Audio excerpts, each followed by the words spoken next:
leading UK insolvency. I've been there for now 15 months, 14 to 15 months, and it's working very well.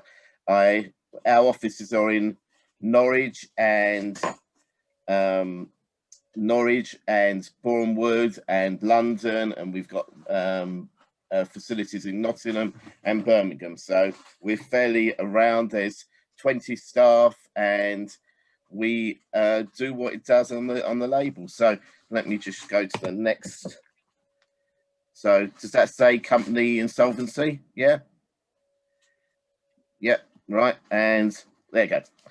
Working out the target of your problem. So most people come to us when they've got real problems. So problems with company finances, pressures of creditors, and problems with cash flow. So when they come to us, we look through all their finances and make sure that what the situation is. I never put a company into liquidation or do anything when it doesn't need to be. There is the balance sheet test, liabilities more than assets, cannot pay the creditors as and when they fall due. And when the big problem is when writs and judgments and demands are coming in. That's when you need to have a chat with your accountant or your financial advisor or your solicitor, and they will pass them on to us so that we can have a chat. Positive and understanding advice. So most of the time when you come to have a chat with me, you're emotionally drained. You've been through many scenarios. You're having a talk with your clients, and the clients are pressurizing you.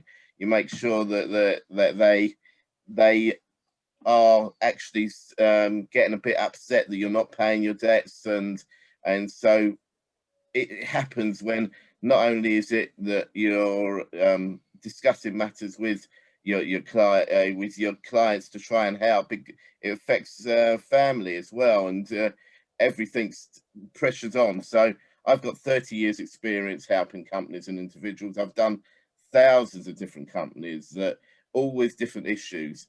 So there's time to pay, and what we do is we do things completely different than other firms. So when you come to an insolvency practitioner, most insolvency practitioners have want their fee paid up front before they put into liquidation.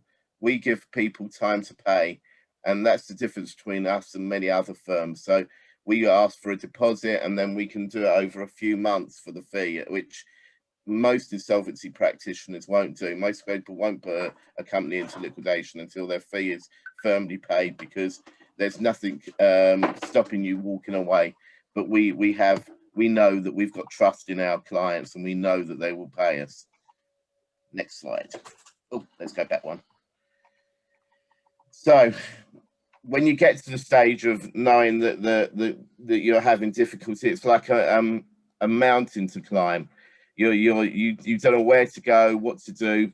So the first thing is you've got to realize you're not on your own, and there's someone there to help, and that's where I fit in. I'm here to help you with your problems, to make sure that you're getting the right matter for the right thing. So let's go to the next slide. Getting the facts and understanding where the problems lie. So initially, as you can see, there's a lovely pad and paper here. This is what I do. I write down exactly what the situation. So I go get an idea of what your assets are, what your outgoings are, what the matters are, to see what the situation is and what your liabilities are. And then within 10-15 minutes, I can understand exactly where you're going and what certain problems are. And then I work to see where I can put the situation in. So this is what happens. So I've always got a pen and paper with me.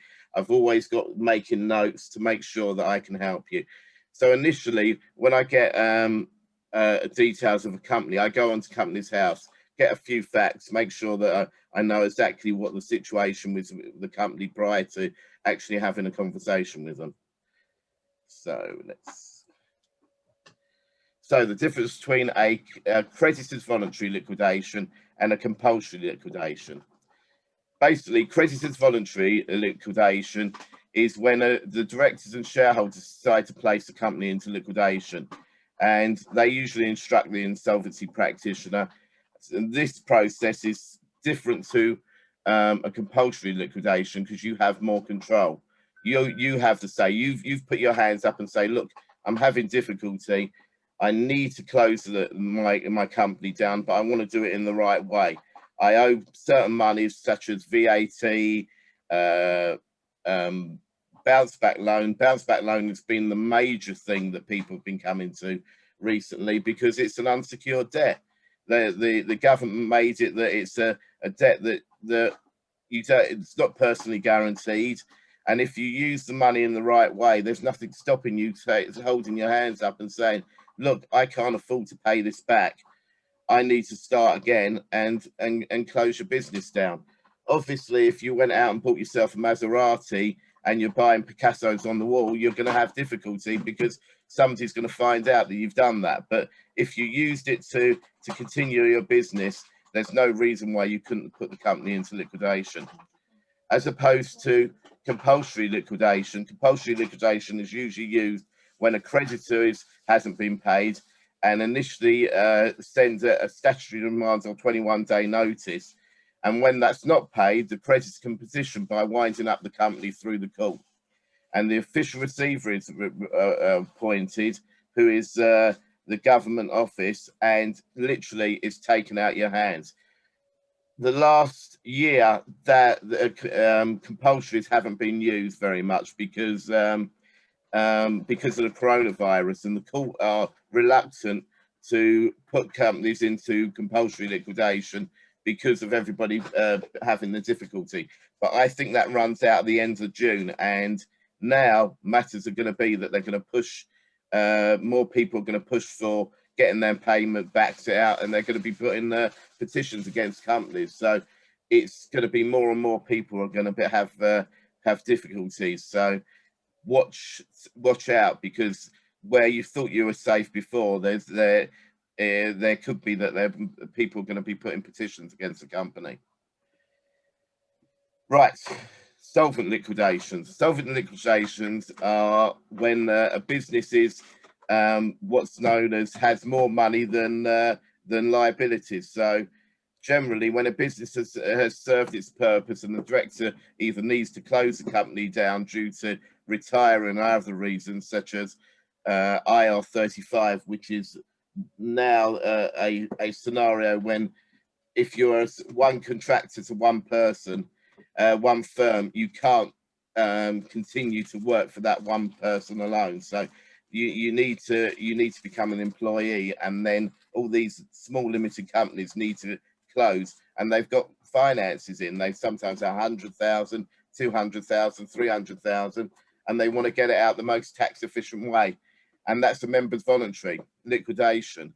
And what's used to be called entrepreneurial relief is now called business asset disposal relief, or better, which gives you up to £1 million in lifetime that you can do at 10% as opposed to what is either 18 to 20% tax on your self-assessment. So that is the best way of actually getting money out if you have funds in a company. So very quickly, the difference between an administration and a company voluntary arrangement. Banks and factoring companies, who usually have a charge against a company, usually start the process of an administration, although directors can do this as well, and also creditors. The process of an administration usually is seen as a positive step, because it's usually envisaged that the company is going to be sold as a going concern. But if you've seen many administrations in matters at the moment, your administrations don't always work out that way. So you've got Debenhams, that was a CVA and an administration, didn't happen. Comet, and Woolworths all went into administration, and the business was closed. So, but generally, it's seen as a better situation than liquidation. and generally it's done so that the secure creditors, such as the bank or the finance houses, are paid rather before anybody else, because they've got the security. A CVA is slightly different. It's basically a compromise with the creditors, and is very equivalent to an individual voluntary arrangement where creditors, the actual directors, put their hands up and say, I can't afford to pay all creditors in full, but I can pay this amount of money to you so that you can keep me going. So usually cash flows are sorted out, and a huge proposal to creditors, and usually it is to sort of make landlords fall into place, because in larger firms, generally the revenue for rent and everything is quite high, so a CVA is usually put into place when that happens. Right. Empathy. This is what I've got in spades. As you know, I do all the homeless things. So understanding problems, listening to people, making sure it's not just that I'm there to put a company into liquidation. I'm there to close the business down, to make sure that the business is there and hold your hand. So many times, because my sole position is to speak to people to make sure that everything's done the right way. That's where I am. I'm the client manager, business development. So my job is to make sure the client knows that they're going into the right scenario, and I'm there at the end of the phone. So that's where I am, and I listen. And many times people ring me up for half an hour just to have a chat, to make sure that they're going in the right direction. Right, so bankruptcy versus IVA. So a bankruptcy is something that people think is quite final, but bankruptcy changed a good few years ago to say that generally it's usually only a year that you're an undischarged bankrupt. So bankruptcy isn't good, but sometimes if you haven't got any assets and you don't have anything to lose, and you owe lots and lots of money on credit cards and matters like that, bankruptcy may be your best option. So you just draw a line where you are there and start again.